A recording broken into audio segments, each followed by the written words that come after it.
Pada hari ini kita akan membahas mengenai materi resultan gaya. Untuk resultan gaya ini merupakan adalah bagian dari vektor gaya. Ya, di mekanika untuk menghitung besaran resultan gaya bisa ada dua cara, yaitu cara metode analitis dan metode grafis. Untuk pertama kali kita akan coba bahas dulu mengenai metode analitisnya. Nah, seperti ini, misalnya ada dua buah vektor, yaitu P1 dan P2. Maka besarnya resultan gaya kita hitung seperti ini dengan persamaan Pythagoras, yaitu R sama dengan akar pangkat 2 dari P1 pangkat 2 tambah P2 pangkat 2, dimana di sini R adalah resultan gayanya, P1 adalah gaya vertikal, dan P2 adalah gaya horizontal. Ini mungkin adik-adik juga pernah mendapatkannya di SMA dulu, ya. Nah, bagaimana jika arah gaya untuk P1 dan P2 nya itu tidak benar-benar tegak lurus seperti pada kasus yang pertama? Nah, untuk kasus seperti ini, lihat di sini P1 nya arahnya miring dan P2 juga miring. Nah, kita akan menghitung berapa resultannya. Untuk kasus seperti ini kita harus merubah dulu P1 itu diproyeksikan terhadap sumbu Y dan sumbu X, dimana di sini jadi P1 itu adalah P1X atau yang P1 sumbu horizontal, dan P1Y adalah P1 untuk arah vertikal. Besarnya P1X itu dihitung dengan P1 cos alpha. Ya, ini P1, ini nanti ada sudut alfanya, jadi P1 cos alpha, sedangkan untuk P2 nya adalah P2 sin alpha. Sama juga dengan yang P1 tadi, untuk P2 seperti itu juga, kita uraikan terhadap sumbu vertikal dan sumbu horizontal, di mana P2X adalah P2 cos alpha. Oh, ini harusnya theta atau beta yang lain, ya, dengan bukan alpha, karena dua sudut yang berbeda. Begitu juga dengan P2Y nya, yaitu P2 sin theta nanti. Sehingga kalau kita hitung besarnya Px itu adalah P1X ditambah P2X, ya, seperti ini. P1X ditambah P2X akan menjadi Px di sini. Begitu juga dengan Py nya sama dengan P2Y ditambah dengan P1Y ditambah dengan P2Y, ya. Nah, untuk resultan sama seperti tadi, pakai rumus Pythagoras juga, yaitu akar dari Px pangkat 2 tambah Py pangkat 2. Selanjutnya, ini adalah metode menggunakan metode grafis. Untuk metode grafis, contohnya seperti ini, ada P1 dan P2, ya. Kita akan menghitung besarnya resultan tapi tanpa hitungan perkalian, ya, tanpa menghitung, tapi dengan cara menggambar. Langkah kerjanya adalah sebagai berikut: gambar dulu P1 nya seperti ini. Oh, ini P2 dulu, ya. Boleh P2, boleh P1, terserah. Tapi di sini contohnya adalah P2 dulu digambar, kemudian ada P1. Maka besarnya resultan adalah seperti ini. Ya, kita hubungkan titik awal P2 dengan akhir dari P1. Ini adalah besarnya P2 secara grafis. Berikutnya, kalau contoh yang lainnya adalah pada kasus kedua kita ini, gaya yang bekerja ini banyak, ada 5 buah, ada P1, P2, P3, P4, P5. Untuk untuk menghitung resultannya sama seperti di atas, kita urutkan. Pertama gambar dulu P1. Nah, besarnya gaya di sini P1 ini harus pakai skala, ya. Misalnya 1 cm adalah 2 ton atau 1 cm 1 ton gitu ya. Jadi panjang ini adalah panjangnya besarnya gaya. Ya, berikutnya di garis P2, P3, P4, P5. Ini kemiringannya sesuai dengan garis masing-masing. Jadi P1 kemiringan seperti ini, P2 miringnya ya dibuat sejajar dengan ini, P3 juga sejajar dengan P3, P4 sejajar dengan P4, ini tegak P5. Nah, resultannya adalah seperti ini. Kita menghubungkan pangkal dari P1 dan ujung dari P5. Ini adalah besarnya resultan dan arahnya seperti ini. Untuk kasus yang lain, jika titik tangkapnya adalah sejajar, di mana gaya-gaya semuanya adalah vertikal aja atau horizontal saja. Nah, contoh kasus seperti ini ada konstruksi, ada P1, P2, P3 dan P4 yang arahnya tegak lurus. Ya. Arahnya seperti ini. Bagaimana kalau secara grafis tadi agak sulit kita lihat karena disusunnya ini. Nah, kalau ini kita masuk ke analitis ya, bukan ke grafis. Kita mencoba menghitung dengan cara analitis. Berapa besarnya resultan dan berapa jaraknya resultan ini terhadap titik A di sini. Ya, kita harus tentukan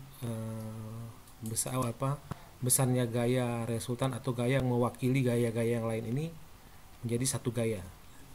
Caranya adalah pertama tentukan letak titik tangkap resultan secara ini ya, untuk mendapatkan titik ini maksudnya.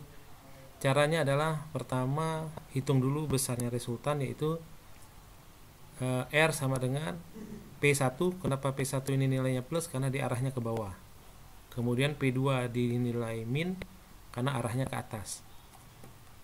Ya, jadi dianggap kalau yang ke bawah itu positif, yang ke atas itu negatif. Dan ditambah P3 karena P3 juga ke bawah. Ditambah P4 karena P4 juga ke bawah. Nah, jumlah resultannya adalah tinggal P1 dikurang P2 tambah P3 tambah P4. Berikutnya adalah menentukan letak R ini jaraknya berapa, X kok di sini ya. Yaitu dengan cara MA sama dengan 0. MA ini adalah momen. Momen di titik A harus sama dengan 0. Nah, ini kita hitung R di sini ya, dikali dengan X. Ya. Momen itu adalah gaya kali jarak yang tegak lurus. Jadi harus jarak dan gaya itu tegak lurus. Ini tegak lurus, ini gayanya, ini jaraknya. Harus tegak lurus. Jadi R kali X, kita belum tahu berapa X-nya, dan ini kita udah tahu berapa R-nya tadi ya. Sama dengan P1 kali A1. Ini P1 kali A1, jarak dia tegak lurus. Dia diberi nilai positif karena arah putarnya berlawanan arah searah jarum jam. Searah jarum jam berputar seperti ini. Kemudian ada dikurang P2 kali A2. P2 A2, kenapa dia min di sini? Karena arah putarnya adalah, kalau dari titik A ini kalau dia diputar, dia putarnya berlawanan arah jarum jam, sehingga dia diberi nilai negatif. Kemudian P3 diberi positif, P3 kali jaraknya yang tegak lurus, itu nilainya positif karena arah putarnya adalah mengikuti arah jarum jam. Kemudian ada P4. P4 nilainya positif juga karena kita lihat arah putarnya mengikuti arah jarum jam. Nah, dari persamaan ini tentu akan kita dapatkan nilai X-nya. Karena P1 diketahui, A1 diketahui, P2 A2, P3 A3, dan P4 A4 diketahui. Otomatis X akan kita dapat. Nah, ini adalah cara untuk menghitung besarnya resultan gaya yang letaknya sejajar. Berikutnya ini rumus dasarnya adalah X sama dengan sigma P kali A dibagi sigma P. Kalau sigma ini berarti kalau P nya ada 10, berarti sigma P1 kali A1, P2 kali A2 sampai P10 kali A10, dan di bawahnya adalah jumlah dari P1 sampai 10. Itu arti sigma. Nah, berikutnya kita masuk ke titik tangkap gaya menyebar. Ini ada kasus seperti ini, tapi diminta untuk digambarkan dihitung resultan gayanya dengan cara grafis. Ya, cara grafis. Ini diketahui P1 adalah 2 ton, P2 1 ton, P3 1 ton, P2 2 ton, P4 P berapa? 1, 2, 3, 4, P5 adalah 4 ton. Nah, di sini kita gambarkan gaya-gaya ini ke dalam bentuk seperti ini, tapi dengan pakai skala. 1 cm adalah 1 ton. Jadi kalau 2 ton kita garis ini panjangnya 2 cm untuk P1. Kemiringan P1 ini sejajar dengan P1 ini. Dan P2 kita gambar besarnya 1 ton, jadi 1 cm aja di sini sejajar dengan P2. Kemudian kita gambar P3. Begitu terus ya, sejajar dengan P3, besarnya ini 3 cm atau 3 ton. P4 adalah 2 cm, kita gambar kemiringannya sesuai dengan P4, itu panjangnya 2 ton. Kemudian kita gambar lagi P5 yang besarnya 4 ton. Nah, besarnya resultan adalah tinggal kita menghubungkan titik awal P1 dan titik akhir dari P5. Ini besarnya resultan. Nah, sekarang bagaimana caranya kita mendapatkan titik tangkap letak resultannya itu di mana di sini? Itu caranya adalah pertama kita gambar dulu sebuah titik seperti ini. Ini boleh di mana aja, boleh di atas, boleh di atas atau ke bawah. Tapi lebih mudah menggambarnya kalau di tengah-tengah. Nah, ini contohnya. Nah, jadi setelah kita gambar tadi, kita buat garis ya, menghubungkan titik tadi. Kita beri, ini saya beri warna supaya untuk menjelaskan perbedaan garisnya aja. Tapi kalau untuk pekerjaan kita nanti cukup sama warnanya, hitam aja gitu ya. Nah, garis ini akan kita hubungkan kemari. Ya, pertama yang kita ambil adalah garis warna kuning, bukan garis yang warna merah yang pertama ya. Yang kita gambar adalah garis warna kuning dulu. Ya, kemari ke titik yang sejajar dengan P1, boleh di pangkal, boleh juga di ujung. Yang penting dia searah panjang gaya, boleh juga di luar tapi harus ini sejajar dengan arahnya gitu ya. Jadi kita ambil aja di pangkal dulu. Kita tarik garis sejajar dengan warna kuning ini kemari sampai dia berpotongan dengan garis kerja gaya P2. Sampai di sini berhenti. Kemudian kan dilanjutkan dengan warna hijau. Kemari. Ini juga digaris sejajar dengan warna hijau ini sampai berpotongan dengan garis kerjanya P3. Ya, begitu seterusnya diikuti dengan warna biru dan biru muda dan biru terang. Nah, tinggal yang terakhir nanti ada 1, 2 ini yang terakhir untuk menentukan letak dari resultannya. Jadi kita gambar dulu. Yang warna merah ini kita letakkan di ujung pangkal tadi sampai kemari, lewat aja dulu. Kemudian dengan yang warna ungu dari sini nanti akan terjadi perpotongan di sini. Nah, titik perpotongan ini adalah letak dari resultannya. Ya. Besarnya adalah seperti ini, tapi arahnya di sini. Ini bisa kita teruskan ke atas. Inilah dia letak dari resultannya. Ya, jadi seperti ini resultan. Nah, untuk yang lain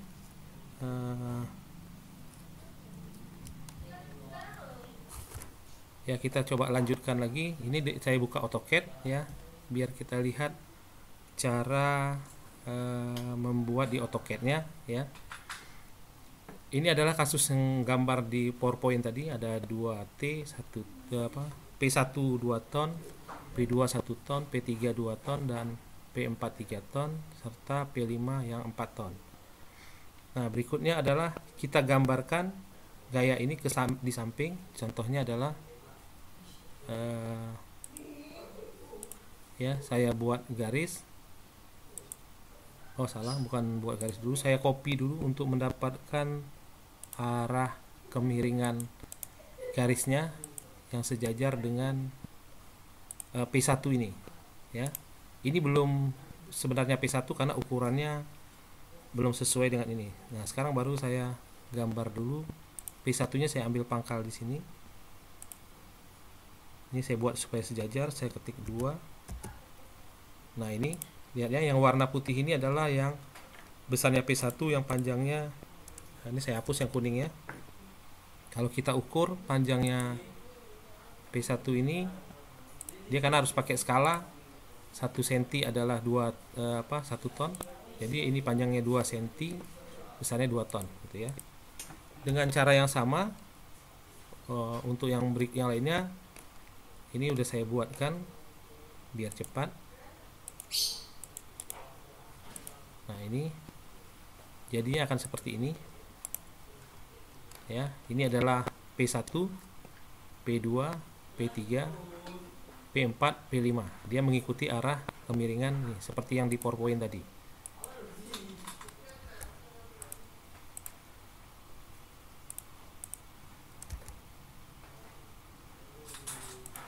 Nah, berikutnya kita lihat yang seperti di PowerPoint tadi. Sudah ada P1, P2, P3, P4, P5, maka resultannya adalah seperti ini ya. Nah, setelah dapat resultan, saya ingin tampilkan dulu ini ukurannya ya. Ukurannya tadi seperti ini. Jadi dibuatnya untuk P1 2 ton, P2 1 ton. Oh, ini ada kesalahan. Nah, ini 3 ton ya, P4 4 ton. Seperti itu. Nah, kemudian kita hubungkan garis-garis tadi menjadi seperti ini, satu titik tadi. Dan kita selanjutnya kita beri warna seperti di PowerPoint. Nah, untuk selanjutnya, ini saya hapus dulu. Ini contoh yang, atau tidak usah dihapus, kita buat di atas saja. Saya copy.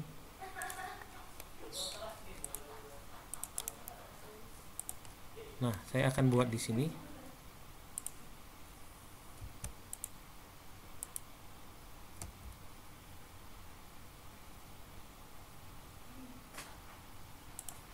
Ini saya pindah dulu biar lebih mudah terlihat.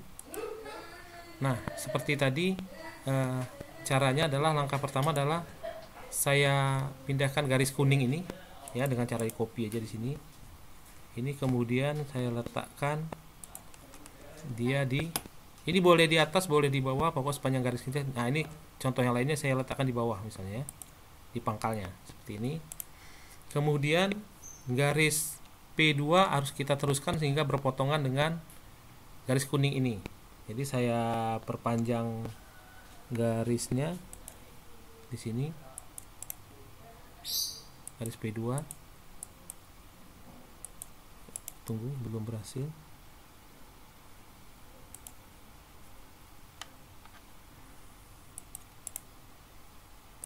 Nah, ini seperti ini ya. Nah, kemudian kita kopikan garis warna biru di sini. Nah, seperti ini ya. Dan ini juga diteruskan untuk P3 nya sampai berpotongan. Dimana berpotongannya kita lihat. Nah, seperti ini dia berpotongan di sini. Nah, ini akan jadi titik awal dari garis yang berikutnya ya, yaitu garis warna hijau. Ini saya letakkan di sini.